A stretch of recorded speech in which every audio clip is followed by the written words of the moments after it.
जय Shri Mahakal friends, welcome back to my channel. मैं हूं न्यूमेरो अतुल। फ्रेंड्स, आज बात करेंगे थर्ड हाउस यानी तृतीय भाव और अष्टम भाव यानी कि 8th हाउस के संबंध के बारे में। जब ये दोनों भाव आपस में संबंध बनाते हैं तो किस तरह की ऊर्जा को उत्पन्न करते हैं और किस तरह का लाभ प्रदान करते हैं। फ्रेंड्स, तृतीय भाव यानी कि पराक्रम का भाव हमारे हिम्मत, हौसले, साहस का घर है।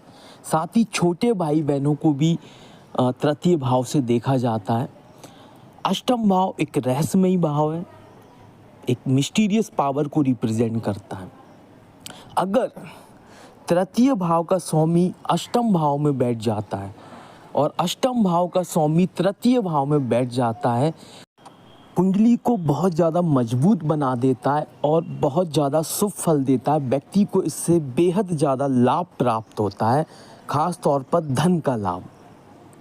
फ्रेंड्स, अष्टम भाव का स्वामी जब तृतीय भाव में बैठेगा, अष्टम भाव रहस्यमयी भाव है, गुप्त शक्तियों का भाव है, आंतरिक शक्तियों का भाव है।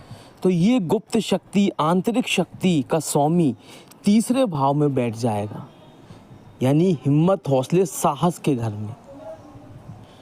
और साहस का स्वामी, तीसरे भाव का स्वामी अष्टम भाव में जाके बैठ रहा है। तो तीसरे भाव का स्वामी जब अष्टम भाव में जाकर बैठेगा तो वह मिस्टीरियस हो जाएगा, वह रहस्यमयी एनर्जी के साथ जुड़ जाएगा। और जो हिम्मत और जो हौसला तीसरा भाव का स्वामी दिखाता है, वह हिम्मत, हौसला और डेप्थनेस वह अष्टम भाव में दिखाएगा। तो व्यक्ति बहुत ज़्यादा गहराई में चला जाता है, डेप्थ में चला जाता है। ऑकल्ट साइंस की जो एक इनविजिबल साइंस है, अदृश्य शक्ति जो है, उस ऊर्जा को पाने में अपना पूरा जीवन व्यतीत कर देता है। और सबसे बड़ी बात यह है कि तीसरे भाव का स्वामी जो होता है वो व्यक्ति को निडर बनाता है, व्यक्ति के अंदर हिम्मत और साहस देता है।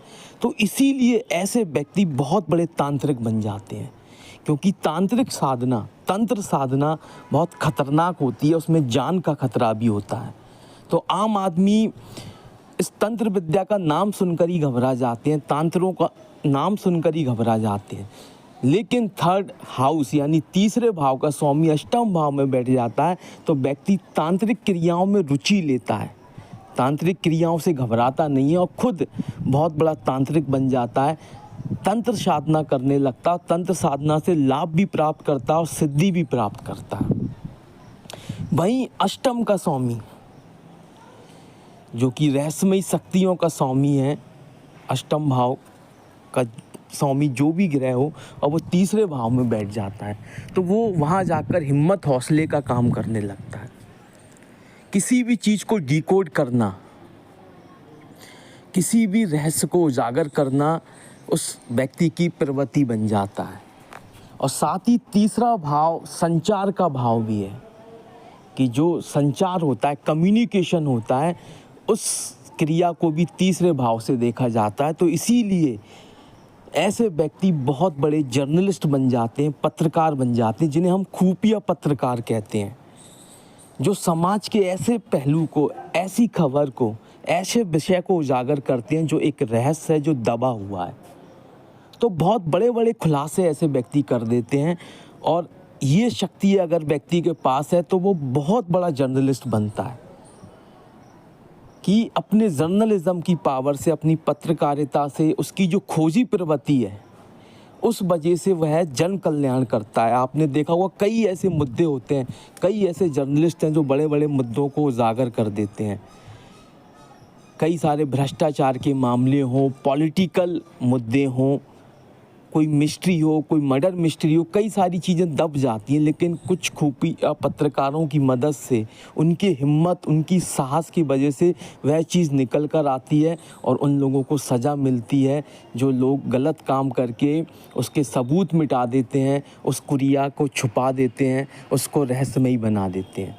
लेकिन जिस व्यक्ति के अष्टम भाव का स्वामी तीसरे भाव में जाकर बैठ जाता है तो वो व्यक्ति की प्रवृत्ति ही ऐसी होती है कि ना उसे डर लगता है, हिम्मत, हौसले के साथ वो ऐसी चीज़ों को उजागर करता है। तो इसीलिए बहुत बड़े जर्नलिस्ट बन जाते हैं ऐसे व्यक्ति। और मीडिया के क्षेत्र में बहुत रैपिड ग्रोथ करते हैं, बहुत पीक लेवल पे पहुंच जाते हैं और मीडिया इनको बहुत कुछ देती है। मीडिया का सेगमेंट इनके लिए सबसे बेस्ट सेगमेंट होता है।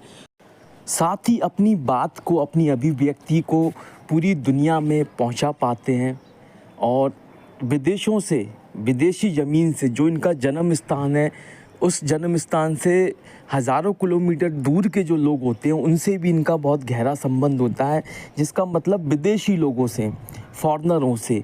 तो विदेशी धरती से भी ऐसे व्यक्तियों को लाभ प्राप्त होता है। और सबसे दिलचस्प बात यह है कि तीसरे भाव में कोई भी ग्रह बैठेगा तो उसकी जो 7वीं दृष्टि है वह भाग्य स्थान पर पड़ेगी, और अष्टम भाव में जो भी ग्रह बैठेगा उसकी 7वीं दृष्टि धन भाव पर पड़ेगी। तो इन दोनों ग्रहों का संबंध धन से और भाग्य से हो रहा है। तो अगर धन और भाग्य से दोनों ग्रहों का संबंध हो रहा है तो स्वाभाविक बात है कि भाग्य से व्यक्ति पैसा कमाएगा। और धन भाव जो होता है वो एकत्रित धन, संचित धन को रिप्रेजेंट करता है। तो एकदम इंस्टेंटली एकदम बहुत ज़्यादा पैसा इनके पास आ जाता है। कंटिन्यूटी में इनकम नहीं होगी, इनकम जो होगी इंस्टेंट ही होगी। इसलिए कई बार कई लोग ऐसा सोचते हैं जिनकी कुंडली में इस तरह की स्थिति निर्मित होती है कि उन्हें जो आर्थिक स्थिति है उनकी ठीक नहीं है। तो बताना चाहूँगा, नियमित आय आपकी नहीं होगी कि आप सोचें रेगुलर इनकम हो। ये तो इंस्टेंट इनकम जो होती है कि एकदम इतना ज़्यादा पैसा आ गया कि फिर दोबारा आपको पैसे के बारे में सोचना ही नहीं पड़ रहा। तो इस तरह की स्थिति यहाँ पर निर्मित होती है, क्योंकि भाग्य स्थान और धन भाव दोनों से संबंध बना रहे हैं अष्टम भाव और तृतीय भाव का स्वामी। साथ ही ऐसे व्यक्ति बहुत ज़्यादा बेखौफ हो जाते हैं, उन्हें डर नहीं लगता है, निडर हो जाते हैं। तो जब व्यक्ति के अंदर डर ही नहीं रहता है तो फिर कई बार ऐसी क्रियाएं व्यक्ति कर देता है कि जो उसके लिए भविष्य में नुकसानदायक होती हैं। तो इसीलिए अगर आपके अंदर निडरता है तो ये नहीं कि आप कुछ भी काम कर लें, थोड़ा आपको सोचना पड़ेगा, संयम रखना पड़ेगा और संयम से ही जीवन में काम लें, अपनी बुद्धिमत्ता से काम लें। क्योंकि जब ईश्वर ने आपको ये ताकत, ये ऊर्जा दी है तो इसका इस्तेमाल सही डायरेक्शन में होना चाहिए। साथ ही ऑकल्ट साइंस, जैसे मैंने कहा, तंत्र विद्या के ज्ञाता हो जाते हैं, एक तांत्रिक प्रवृत्ति इनके अंदर आ जाती है, तांत्रिक शक्तियाँ आ जाती हैं।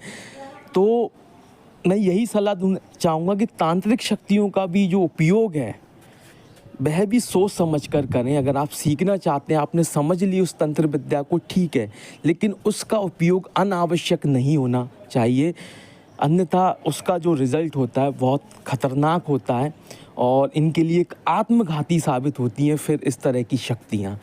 तो इस्तेमाल उसका वहीं करना है जहाँ आवश्यकता है। तो इस चीज़ का भी थोड़ा सा ध्यान रखें। साथ ही अगर ऐसे व्यक्ति अपना गुरु बना लेते हैं किसी को, अगर इनके जीवन में कोई गुरु है, कोई स्पिरिचुअल गुरु है, कोई आध्यात्मिक गुरु है, कोई इन्हें मॉनिटरिंग करने वाला व्यक्ति हो कि जो इनकी पूरी क्रियाओं को देख रहा है, ये किस डायरेक्शन में जा रहे हैं और इन्हें किस डायरेक्शन में जाना चाहिए, तो कोई अगर इनका मेंटोर अगर इनकी लाइफ में मिल जाता है तो फिर तो ये मान के चलिए कि ये उन शक्तियों का भी सही इस्तेमाल कर पाते हैं और फिर जीवन में कभी भी मात नहीं खाते हैं और इनकी जो लाइफ है स्मूथ जाती है और जीवन में इनके खुशियाँ ही खुशियाँ आती हैं।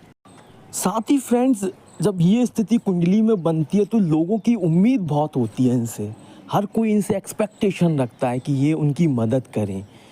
सो सलाह दूंगा कि लोगों की एक्सपेक्टेशन को भी समझें, उनकी उम्मीद को ना तोड़ें, उनको भी हिम्मत हौसला दें, क्योंकि ईश्वर ने आपको हिम्मत हौसले का भंडार दिया है, आंतरिक शक्ति का भंडार दिया है। तो उससे सोसाइटी की, इस देश की, इस दुनिया की, ह्यूमैनिटी की भी मदद करें। सो फ्रेंड्स, इस वीडियो में इतना ही। वीडियो को लाइक और चैनल को सब्सक्राइब करना बिल्कुल भी ना भूलें। साथ ही इस वीडियो को शेयर करें पूरे वर्ल्ड वाइड, जितने लोगों को आप शेयर कर सकते हैं इस वीडियो को शेयर करें, ताकि ये एस्ट्रोलॉजी की जो नॉलेज है, विजडम है, पूरे वर्ल्ड वाइड स्प्रेड हो जाए और लोग अपनी लाइफ को ईजी बना सकें एस्ट्रोलॉजी की मदद से, और जो सीक्रेट्स हैं उन्हें डिकोड कर सकें और एस्ट्रोलॉजी की मदद से सक्सेस की नई हाइट को रीच कर सकें। सो फ्रेंड्स, मिलते हैं नेक्स्ट वीडियो में। Till then, good bye and जय श्री महाकाल।